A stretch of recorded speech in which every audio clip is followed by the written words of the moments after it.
Did he just hit me with a motorcycle? That's just disrespectful.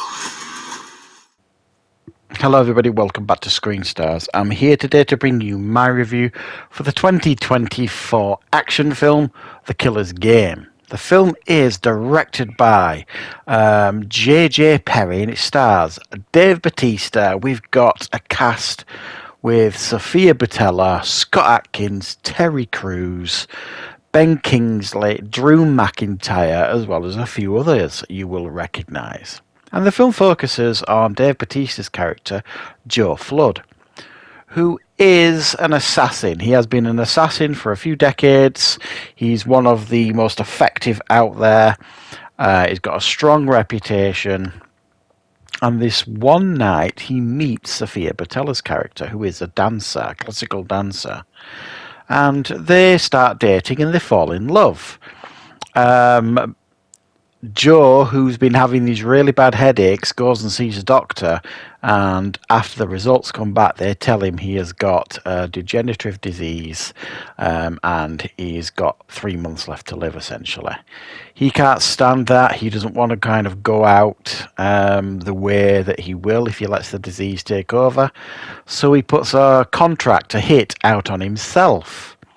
However, the twist here is that once the contract has been set up, he can't get out of it, and he really wants to get out of it because he receives a phone call from his doctor telling him there's been a terrible mistake, and he's, in actual fact, he's not going to die at all. There was a mix-up at the lab. It becomes then a fight for survival as some of the world's craziest assassins are looking to cash in the $4 million bounty on his head. Right, what are my thoughts on The Killer's Game? Well, I remember seeing the trailer for this a few months ago, and I thought it looked a lot of fun. And that is a great way, actually, to describe this film. It is a lot of fun.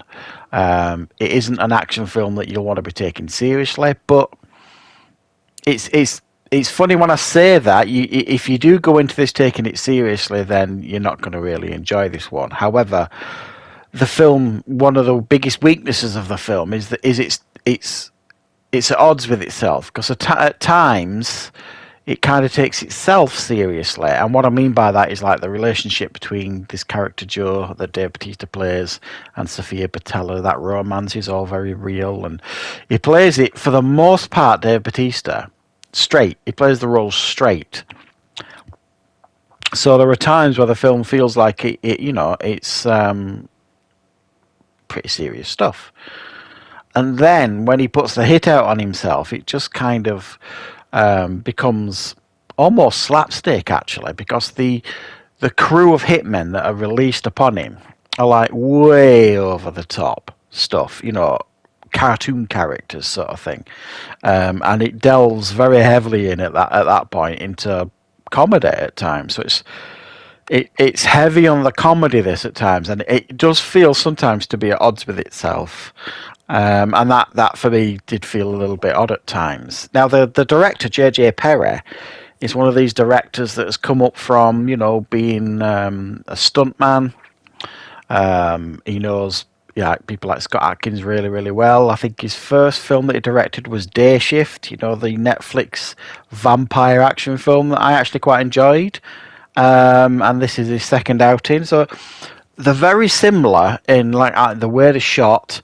The way they look, they're very colourful, these movies, and very slick action, very well choreographed action, as you would expect from someone like this, coming up through the ranks of stuntmen and stuff like that.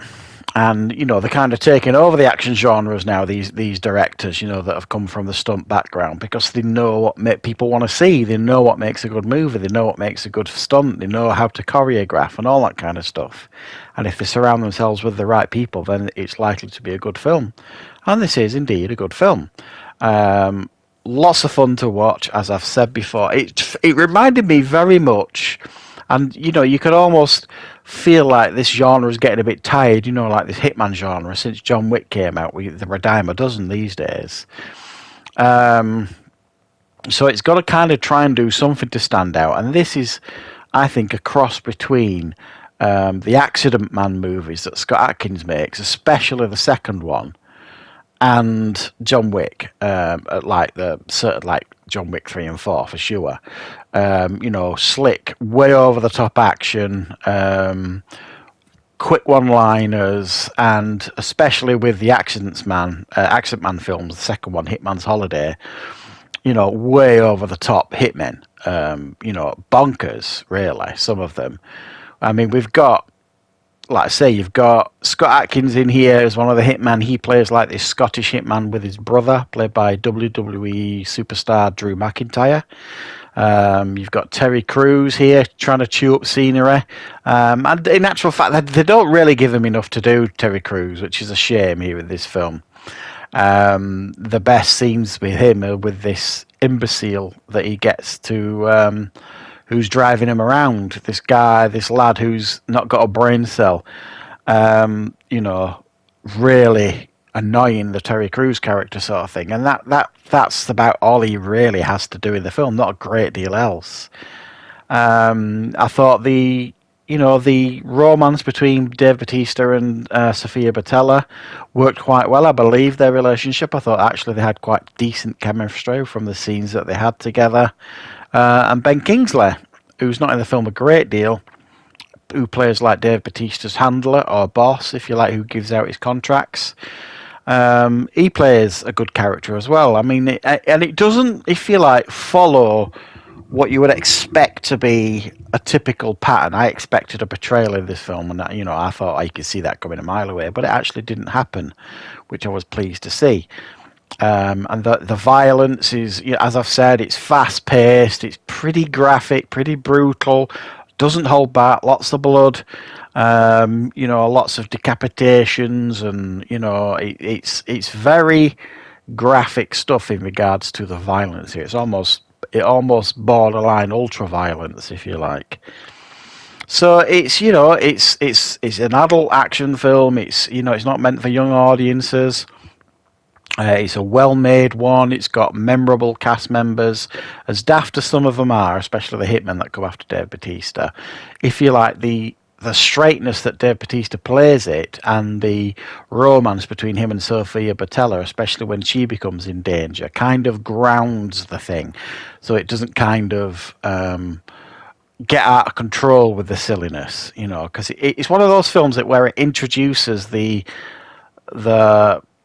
list of hitmen that are going after Dave Bautista's character in a very tried and tested fashion. You know what I mean? It'll show a clip of them killing somebody, and then they'll get the alert on the phone to go and kill Dave Bautista. And we've seen that countless times in films. And at that point, I was worried a bit for the film. I thought, oh god, this is going to go down a very familiar route here.